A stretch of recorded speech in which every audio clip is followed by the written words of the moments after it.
Hey everybody, it's Desiree and welcome to Road to Par the podcast. Here we'll be helping you enhance your golf experiences through a little education, a little entertainment, and events and travel. So stay tuned. We have some live interviews that'll be coming up and just talking more in depth about the golf community and where we are, where we've been, and where we're going. So stay tuned for your Road to Par. Welcome, everybody. This is your girl Desiree from Road to Par. Welcome to our first ever podcast. Yay! I am so excited. We are beginning anew. COVID may have stopped a few things, or I should say, pushed it back, but we are starting and we're running strong. And I want to say I am very, very thankful to have our guest here today. We are joined by Russell of the Ocean State Golf Academy. And what state is that in again, Russell? State of Rhode Island. Rhode Island. And I think you just said earlier, because we talked momentarily before we started, Ocean State Golf Academy, because Rhode Island's nickname is Ocean State.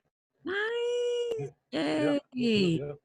So, just to kind of give you guys a heads up, today's podcast is going to be an amazing time because we get to talk to our friend who we haven't talked to, like was it been a month or two? Well, it's been about a month. Yeah, safe to say. Yeah. Month or two. Yeah. And we chatted on, everybody was trying to keep in contact with COVID, so the Zooms were helping, and some of our buddies in between. We had James from was it Sunday Golf Crew was putting together with Katie out of Baltimore Country Club. So we were just thankful, like, now to actually be able to sit down and talk. And here we are. So welcome to Road to Par. And Russ, just give us a little bit background on you and Ocean State Golf Academy. Cool. First of all, thanks for having me. I can't say thanks enough. Started following you on Instagram. Don't know how, don't know why I found you. Like that you were putting out content. You're always on the golf course. Then you have your real job. So just watching you do big things. I will say I will be down in September for your event. Come on through, yay! Down for Tinderbox. I'll be down for that most definitely. Already made cleared out my teaching schedule, so I'm definitely coming in for that one. I'm a Rhode Island guy, born and raised. Very athletic family. Come from golf fell into my lap. Post being a baseball player, post thinking I was going to go to the major leagues. I did have 6 major league tryouts. Nothing just panned out at the time. And golf really came into my life by accident. I was selling cards in the state of Massachusetts. Everyone at the dealership played golf with me. They bet me $1 a stroke that I couldn't break 200. And I shot 110. My first time on a golf course. Par 70. Money, huh? Oh, man, let me tell you. Shot 110 on a par 70.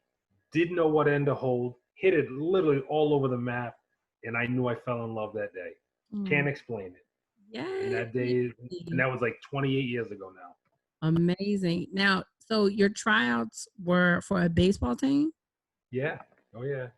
So here's a question. So go ahead. So at the time they had an open tryout, meaning a ball club would come to your town, and whoever thought they had game would go out there and try to impress the scouts. So I did that 6 times, and I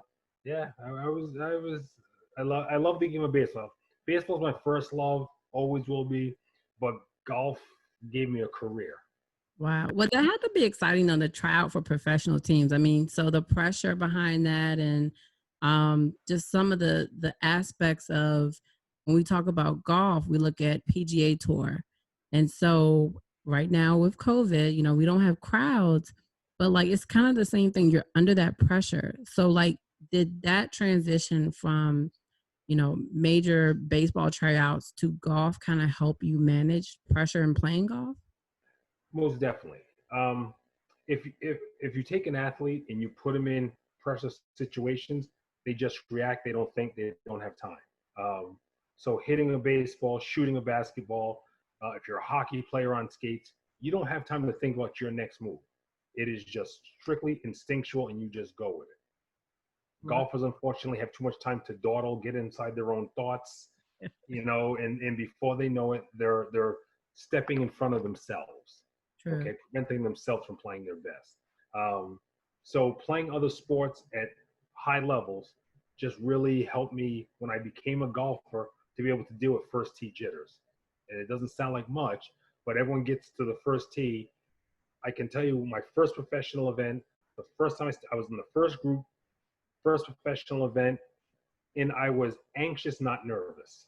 Anxious to hit it, wasn't nervous to hit it because you've played in front of crowds before.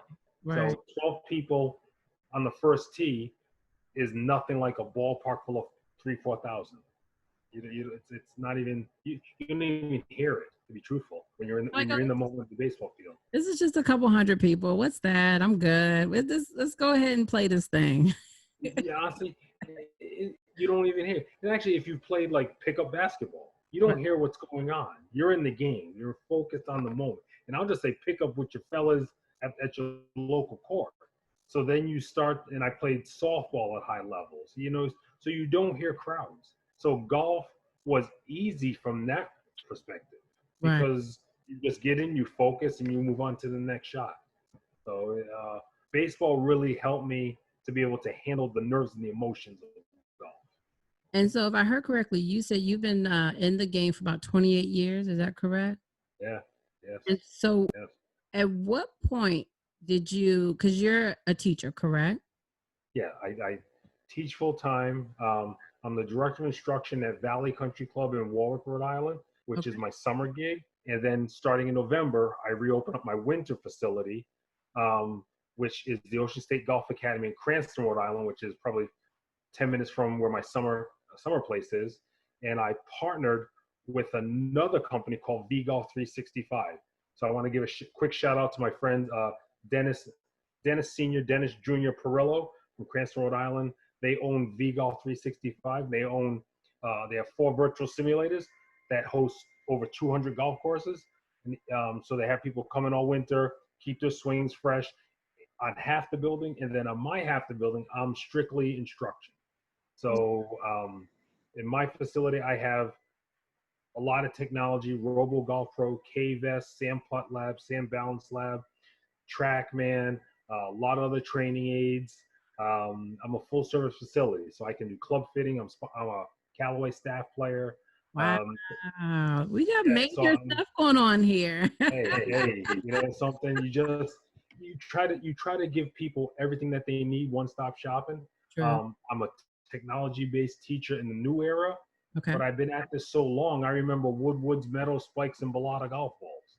Wow. So to teach the game, to know the game back then, and to correlate what we were taught then to how that has morphed and changed as instruction has changed, equipment has changed, players have changed.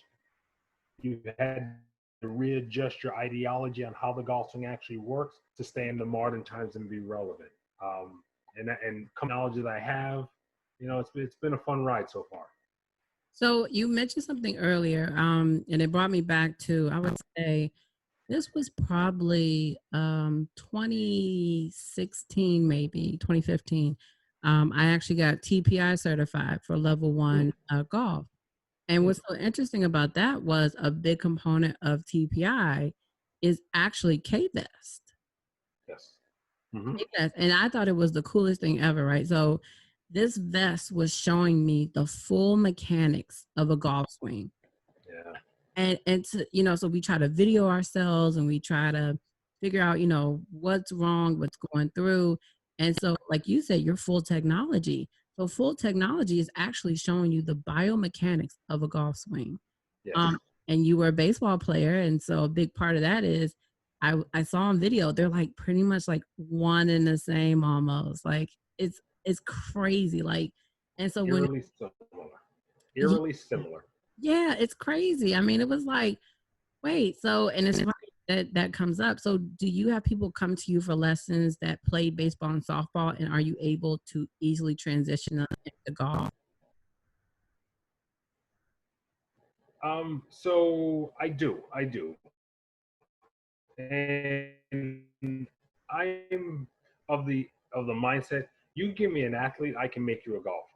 And I say that because if you know functional movement, functional movement to me consists of stick and ball sports, things where body rotation is the normal.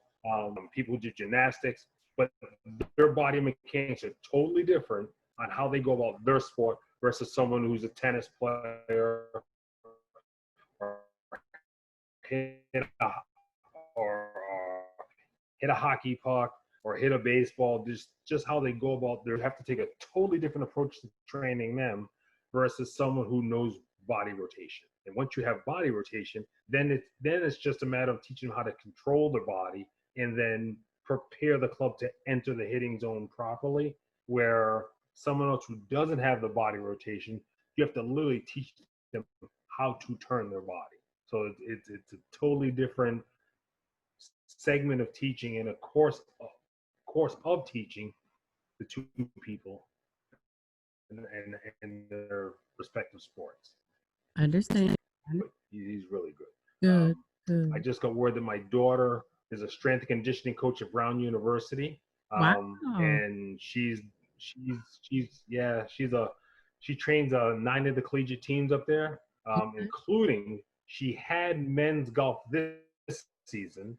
She had women's golf 2 seasons ago. So her and I would talk a lot about the biomechanics of the golf swing, what functional muscles they needed to train for some strength, but to maintain flexibility. The good thing is you're dealing with kids, and I say kids under the age of 21. So flexibility isn't so much an issue.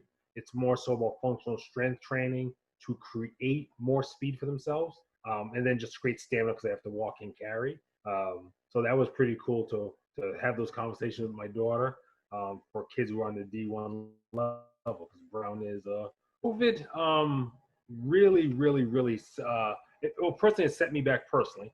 I was scheduled to start in late March, early April as spring began. I didn't want to start until almost June 1. So that in itself was just something we've never seen before. You know, right now you're starting in June and you only got 180 days of summer. So you're well behind the 8 ball in that regards. And then it's my first year at a private country club. So now you're having to jump on the lesson team, meet the players, meet the members, get your foot in the door, but then still do the social distancing. I do wear a mask during my lessons. I give the student an option to, but I usually stay well outside of 6 feet. If I have to invade personal space, I really try not to. And I definitely don't handle their clubs on the grip end. I may touch the shaft, but I don't handle their grips at all. So you just have to change how you do things. Before you could get in there and you could functionally move people where you wanted them, and now you're just a little more hands off. Right. To maintain the social distancing. Right. Yeah, and it has been difficult with COVID, you know, from the player perspective, you know, cart situations and push cart situations and, you know, minimal contact in and out of the clubs. You know, it is difficult. And so trying to understand how sometimes lessons can be an intimate affair, right? So when you got the players you mentioned earlier about who has no hip turn or a player who needs to fix their stance. And even though you could tell someone, hey, I need you to put your feet shoulder length apart. You know, some people are visual and you might have to be like, okay, just from a component of it, like let's affix it. And so you try to be very careful with your distance, even though you're trying to deliver sometimes a very intimate picture of what that looks like. It can be a little difficult at times. Well, first of all, I'm just glad that you all are back in season, because that way you can still kind of a prelude into your winter season, and the indoor. So you're in an area that has climate difficulties, I'll say. I like it. That's a very, very tactfully. I like it. Well, I mean, I'm in the Mid-Atlantic, and so you guys are in the Northeast. And so I know we get it brutally, and I can only imagine. And listen, I'd rather be in like Miami Florida somewhere, but I'm hanging here, and so it is tricky trying to have a golf season because under USGA ours ends in like November, and then it picks back up in like I want to say March per se. Yeah, March. Yep, that sounds about right. And so like with your season and your history up there, like how does that work? And I also want to note when we first met, you were actually in Arizona, right? Yes. And I So missed my part of my, opportunity to get down there. you never came. Hey, I was there for 6 years. You blew it. We could have went to the Waste. We could have went to spring training. Played golf with Raven, and we can play it everywhere. Hey, that's all right though. That's all right. Next time. Definitely.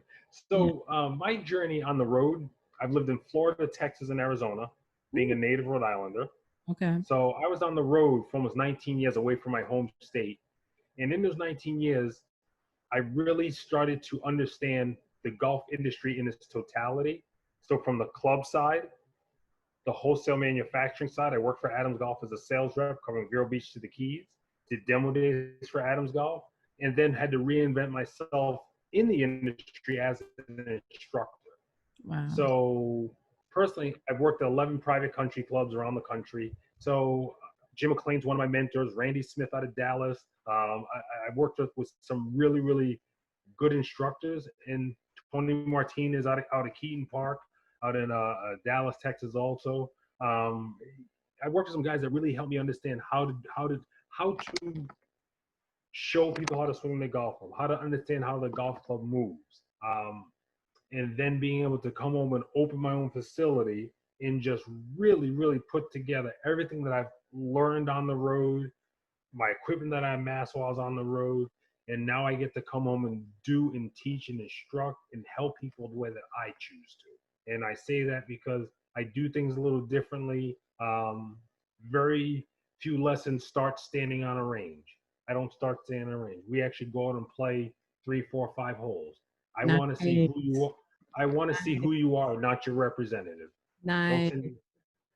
Your representative on the range does not tell me if you can chip and putt. And we know that the game is played from the green backwards. We know that for a fact.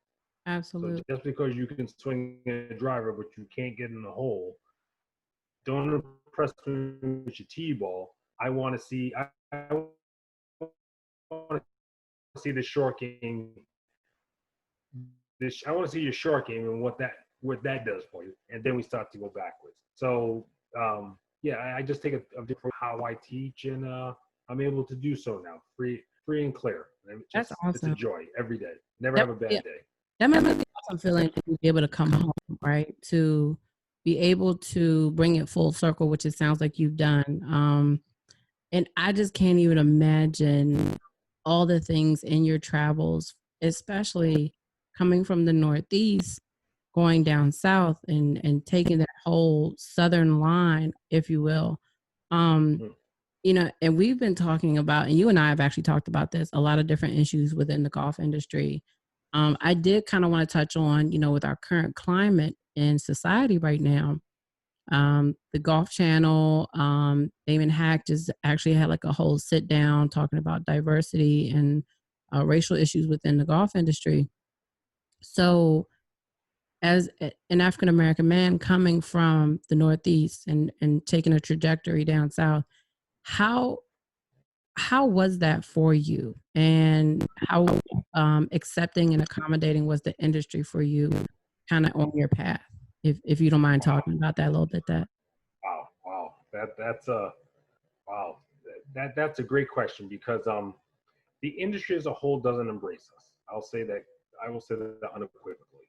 I will give University of Maryland, Eastern Shores, a lot of props. I'll give them a lot of props. I met a lot of good brothers and sisters at the PJ show last year, and they are the future. I will give them 100% props, because to go to the Diversity Summit and to see all the people of color doing big things in this industry, if it's not what Earl dreams big,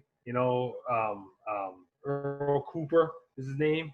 Earl doing big things just all uh, the kids who are coming out superintendents, Class A head pros. You got cats on the advocates playing. I think but it's been a very, very, very uphill. It's been an uphill battle. On that same topic, I am the only person of color in the state of Rhode Island that is a golf professional, that has been a golf professional the last 20 plus years. Before I left Rhode Island in 2001 was my first season away, my first winter away. In 05, I moved for good, and coming back home in 19, and there had not been another person of color working in a golf shop, teaching the game of golf, working in golf retail, of nothing in my home state of Rhode Island. It's eye-opening to me. It really is. When you get to the wholesale side, and respectively, you went to the golf academy, so you saw the wholesale side. You saw the reps come through. You saw the demo techs come through, but there was none of us. Right. When you get to the sales rep side, the person who's actually making the money on the sale to the club and to the retail stores, no people of color. Let's keep going up the food chain. Let's go to the district sales manager who oversees the sales, staff nationwide. No people of color. We won't even get to the vice president and or no president. So when you talk about how things have changed, I'm not blaming anyone. This is not a point the finger. This is not a call to order. I just think that if we keep doing what we're doing, our branches will keep spreading out. To see the kids, and I call them kids respectfully because they're in their early 20s. I'm 53 years old. So to see them, who are just a little younger than my daughter, doing big things in this industry, you can't beat it. You got Maurice Allen, our long drive champion, out there doing big things. So we have people out there just making inroads slowly, and that's all we got to keep doing is just keep knocking on the door, and we're not going to ask to come in. We're just going to push it open on our time, our pace. What you're doing, a sister doing a podcast on golf. Come on now, this is. Well, I'll tell you didn't think you'd be sitting there right now, did you? Well, honestly, you hit the nail on the head, because one of the things I did learn while going to the Golf Academy of America was that we look at golf in a singular component, right? Like, so if you've never been involved in the golf world, and if you just watch it on TV, you think the only trajectory for a golfer is either A, teaching golf, or B, playing golf. And you hit it on the nail earlier, because there are so many opportunities in the golf industry, right? From superintendents, right? So in the Golf Academy, we learned about agronomy, and we talked about sales and business of golf. There are so many levels and layers that you mentioned that a lot of people have no clue about. From wholesale to retail to merchandising. I just had a conversation today in one of our golf forums, and we were talking about different businesses that are operating within a Black-owned capacity. And we love Nike shoes. We love, all the different brands that are marketing to us because we see it every day. But when was the last time, or do you even know of a Black-owned golf shoe company, right? So it's that avenue of golf really is an open opportunity. But in addition to, and this is something else you and I talked about before, we also have to make sure they're livable wages, right? So that you can enjoy golf in your hometown or wherever you're from, and or travel and go and live somewhere and work somewhere where you don't have to have 10 jobs. You can just have one.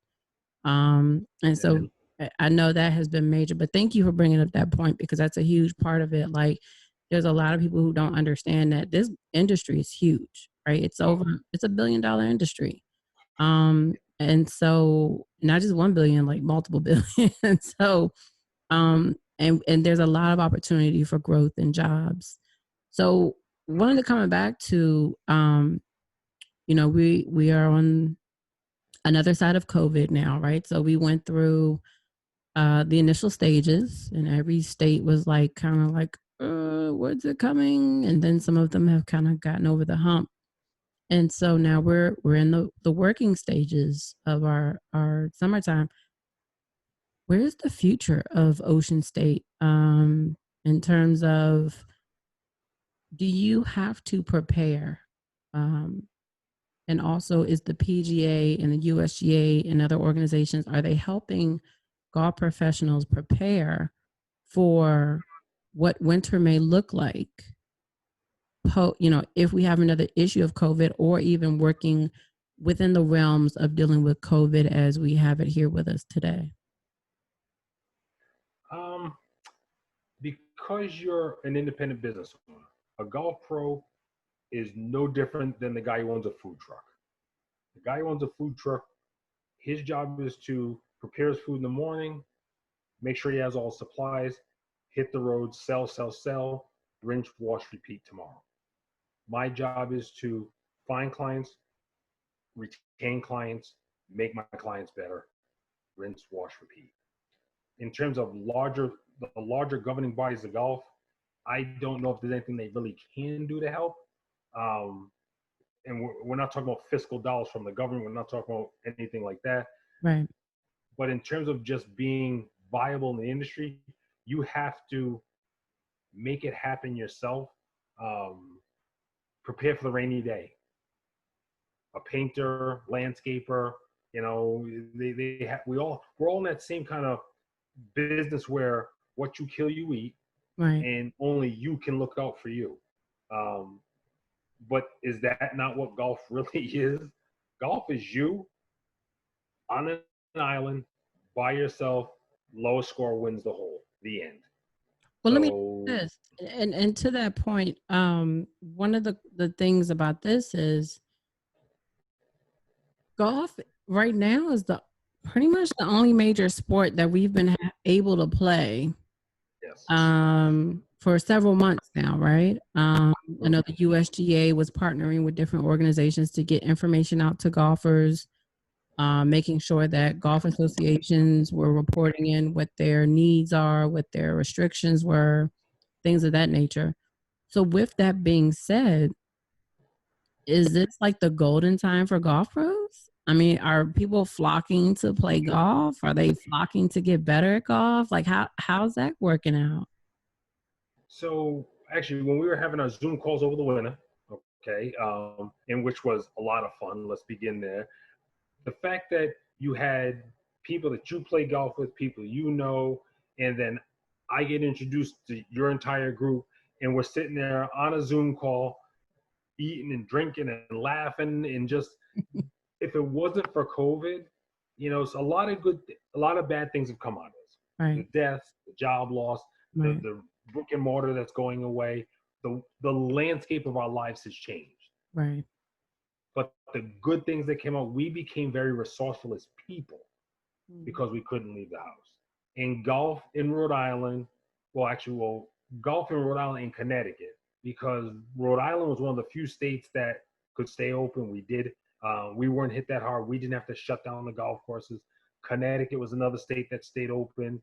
I live probably 25 minutes from a golf course called Connecticut National, which is a phenomenal golf course up in Hebron, Connecticut. Hebron? No. In Connecticut. I forget the exact city. I apologize for that. My friend Jimmy's going to kill me. Yeah, he's going to kill me. But it was only 20-minute drive from the house. And out came your push cart, and you went to walking. And again, coming from Florida, Texas, Arizona, where you don't walk. Right. You don't walk. Too hot. It's too hot. Well, too hot. You don't have to. The golf courses in Florida were built to sell houses. True. The distance from green to tee could be up to half mile, depending on the layout, depending on where you are. So it's spread out over more acres, where Connecticut National is just a true parkland golf course, little hilly, 67, 800 yards, and get your pushy and get to walking. So it was a nice way to get reintroduced back to New England golf, but it's still walking. So you still had to get your exercise in. And I think that post-COVID, the single rider carts, I believe, is going to stay for a while. Even after if we ever get to phase 3, if we ever get there, who knows if we're ever going to. Right. It's a nice plan, but as long as the infection rates are high and things like that, who knows how long that'll be. Right. So I think single rider carts or things that are single rider minded equipment will still be there. The single riding scooters, things of that nature. I will bet the golf car manufacturers will come up with a actual single riding cart. They have to, because it's going to be the way of the world now. I personally won't ride with a stranger. I won't do it. Will not ride with a stranger. I don't.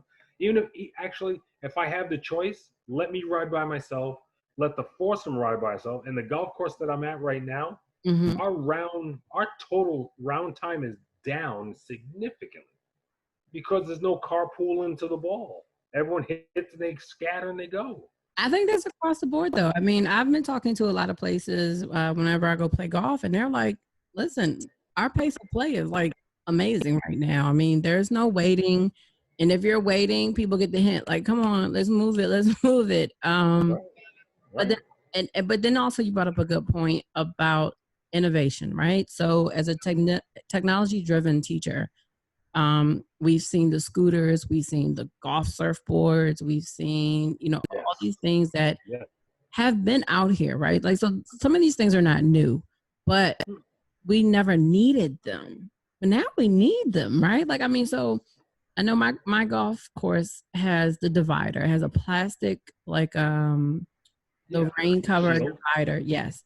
And so, and it's interesting. I mean, I will say, and I don't know how you feel about this, one of the things that kind of sucks, I mean, I have to be honest, it kind of sucks about COVID is we are losing a little bit of that personal touch. We're losing the conversation with our friends. We're losing the conversation with a new friend, or we're having to readjust our entire interaction. And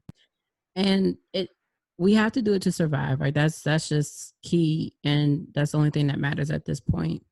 But it is adjusting how we view our time on course, because it is purely about the game now. I mean, you can go out and have fun, but listen, that 5-hour round when you're like chit-chatting and talking, and now it's like, hit the ball, who's next, let's go, keep it moving. No honors on the tee box unless you made a birdie. If not, get up there and hit, let's roll. That's it. But I think that's what the golf courses are. I'm not going to say winning, because the money that they've lost due to shutdown, things like that, tournaments, outside events, weddings, all golf courses are hurting. The membership loss, so the golf industry has been the saving grace for the population who play golf. Right. For those who are the gym rats, I'll call them, just people who love to work out, and nothing disparaging meant by that. Your hardcore gymmers, they couldn't do anything. Right. A lot of people. So then they had to go for walks or do their CrossFit outside. So, but for golfers, we've been in heaven. We really have, all things equal, except for the courses that had to shut down, like California was shut down, Florida was shut down for a while. But for the rest of us, the golf courses up here they were busy. Have they lost money? Yes. Will it start to turn around? I think it will, but they're going to have to adjust their business model, their business plan, how they can make up lost revenue from F&B sales that they don't have anymore. There's a lot of if and theories out there, but again, it's like golf. You got to think on the fly. you got to adjust to the next shot. And you mentioned it. I mean, I do a lot of business at different golf courses, which and that F&B banquet component is a huge part for golf courses, and there are quite a few courses who aren't even opening that, right? Like, I would say majority of them that I know that are not private are very much like, yeah, we don't have a kitchen. It's a part of it that is it kind of sucks because, and I'm sure you feel the same way, but correct me if I'm wrong, golf is not just a sport. It's a lifestyle. It is, you know, the post round meal you have with friends, catching up, talking about the birdies or lack of birdies you had on the course. You know, and one of the things that I've been running events at a golf course for a few years now, and to me, it is I oftentimes just want to get people to the golf course, right? Because once you get them there, then they start to see the possibilities of them actually being on the golf course. Sure. Because for a lot of new beginners, and you're a teacher, so I do know you know this. It's intimidating. A lot. It's No doubt. it's tough. I mean, because you and we're like, all right, what course we're playing, wherever we go, it's on. And then someone who's never played, they're like, wait, what? Like this is a lot. I have to do what? And turn my body and swing a club. And how do I hold my drink in the process? Like, exactly. It's the golf is definitely not natural. It's not natural. But for those of us that do it, it's like those who own a boat. I could never see owning a boat. I don't swim. I don't want to be on the water like that. I'm just afraid of it. Right. But people who love to boat and jet ski, canoe, paddleboard, wait, they love it. So golfers, we're just cut different. We just can't wait to play the next round of golf, no matter where it's at. True. It doesn't have to be a great golf course. Just 18 holes in a ball. I'm out. Let's go. Come on now. Oh yeah. Everything you do is around when am I playing next and where and with who. Absolutely. I mean, I'm not one of these golfers. I have maybe 3 events that I plan out, for the year. But like there are some golfers, they have their whole season planned out, maybe like a season or 2 to go. If you got a golf group, you got your travel going. And I'm like, yeah, I'm not there. Cause if I wake up in the morning and be like, I want to go play 18, guess what?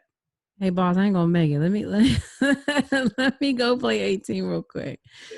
So but listen, I want to tell you that I appreciate you. I appreciate all of our golf professionals that are out there, making the sacrifices and putting up with all the restrictions and the new ways of doing things so that they can continue to teach us, right? And that's major because golf is an amazing sport. Clearly, you've been in it for what, 28 years, you said? 28 years now.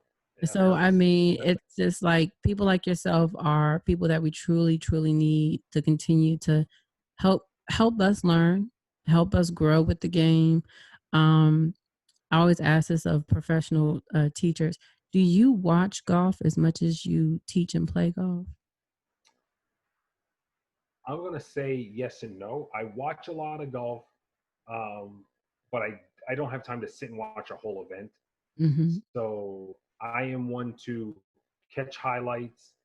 If I'm going to say if Tiger's in the field, well, I'm watching. It's just what's going to happen. So I'll take it that's your favorite golfer? Yeah. Oh, shucks, Tiger Woods, y'all. I'm going to throw him out there. I'm sorry because so when I became a golfer, so I talk to people all the time. I know Jack Nicklaus. Mm-hmm. I don't know Jack the player. Okay. In '86, when he won his last Masters, I was a year out of high school. Wow. I didn't know what a golf club was then. Right. So a guy in his 50s of color who did not play golf in his late teens, 20s, or even 30s. How do I know the history of the game if we didn't watch it? True. We know of people. You know who Palmer was, you know who Nicklaus, you know who players, but you don't know their career. You can't recite shot after shot that they hit, but you can with Tiger Woods, though. Absolutely. That's what I'm saying. So he is the Jack of our era to us. Okay. Because we saw him from childhood, mm-hmm. winning the 6 USG amateur events back to back. So that in itself was the breeding ground for who is this kid and what's he doing? Right. That's the breeding ground. And then he turns pro, and then the rest is history. Okay. So he is the Jack of our era in my eyes, because at 50 years old, but in my 20s, I didn't know golf. Or even my teens, I didn't know golf. My high school basketball coach was a golfer, and back then we would laugh at the old guy he was in his 40s then. Ah, you're old, coach. Ah, coach, you're old. My basketball coach, my high school basketball coach was 6'6". Wow. Okay, great guy, Coach Jerry Morgan. Love him, love him, love him. Very much a staple of Rhode Island golf. Did a lot with. We have a junior. It's not a junior golf course, but there was a junior golf course created, driving range, with the help of Brad Fax and Billy Andre, called Buttonhole. And it was to help introduce the game to minority kids. Awesome. And Coach Morgan was very integral in going into the schools and trying to promote, bring to kids who didn't have opportunity. If you know Dr. TJ Dorsey out of Florida, Orlando, Florida, he runs the Orlando Minority Youth Golf Association, the OMYGA, and he is the biggest advocate for introducing our kids into the game, getting them college scholarships, making them better people. Dr. Dorsey, if you don't know who he is, whoever hears this podcast, look the brother up. Good guy, doing big things in the community. Been doing it for many, many years. Matter of fact, Maurice Allen was an OMYGA kid. Oh wow! Okay. Yeah, Awesome. yeah. Awesome. So yeah, Maurice is from that Orlando area. So yeah, so he knows Doc very, very well. I said Maurice, I can't overlook Troy Mullins. I don't want to slight the sister doing big things out. Like, come on, you got to give love to everybody. Long drive champs in the house, right? Yeah, and I don't want to despair someone who can hit it past me. I'm just saying. Right. Nope. I understand. You can't forget her.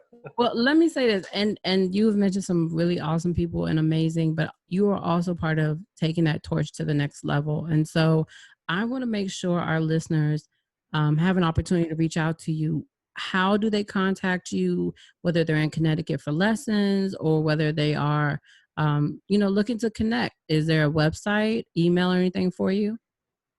Sure. I can be found. My website is the Ocean State Golf Academy. You can find me. Ocean State Golf Academy is the name of my website. OceanStateGolfAcademy.com. You can find me on Instagram, Ocean State Golf Academy. My phone number is area code 480-757-5575. My email address is russ@osga.golf. You can find me at Real Golf Junkie on Twitter. I'm findable, I'm out there.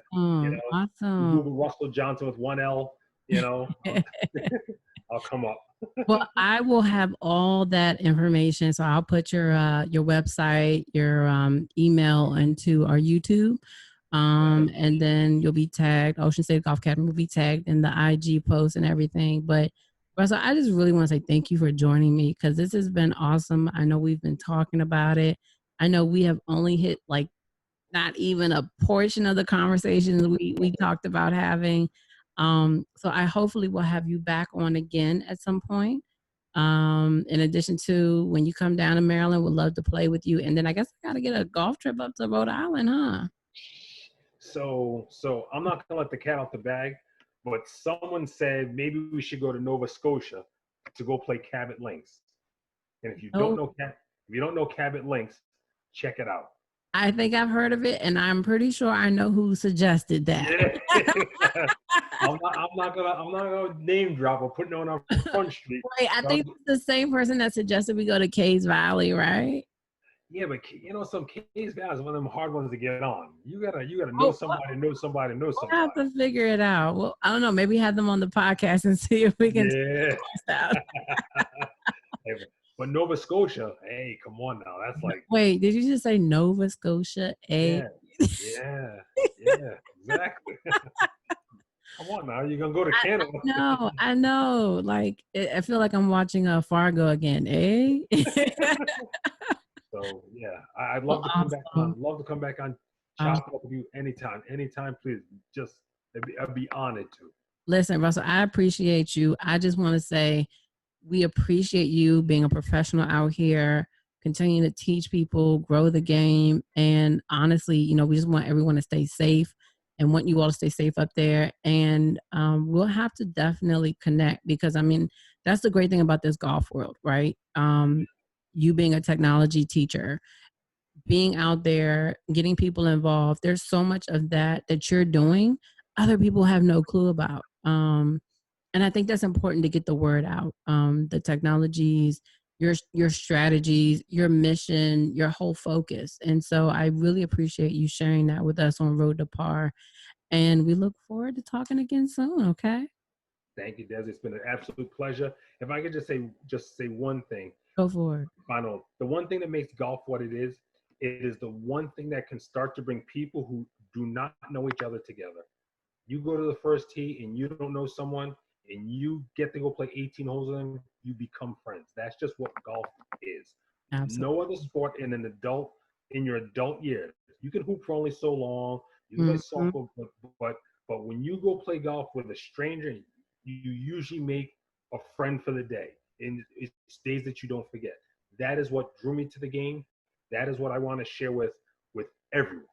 Okay, it's not just about bringing black kids to the game. Right. It's about bringing everyone to the game. Everyone and I'm talking of all ethnicities, all social economic backgrounds. You know, you bring the Asian community in, you bring the Hispanic community in, you bring the black community, the white community. You meet everyone together, and now everyone's starting to enjoy the fruits of the labor, and it becomes a game for life for everyone. I want to share my gift with everyone. And So what this do makes they it too say? good to me. What do they say? You never meet a stranger on the golf course. Never do. There Never do. it We're gonna play is. in a couple of weeks. I'll be down. Well, we look forward to seeing you. I look forward to seeing you. And I have some cigars ready for the Hey, tournament. So come on out. We'll have a good time, okay? bet. I All look forward right. to it. All right. Thank you, Russ. I appreciate it. Well, thank you for joining us for another wonderful show of Road to Par, the podcast. We just wanted to remind you that views, thoughts, and opinions expressed on Road to Par, the podcast are that of the hosts and Road to Par LLC. All of our guests, callers, advertisers are independently of their own. So thank you again for joining us and look forward to having you join us on our Road to Par.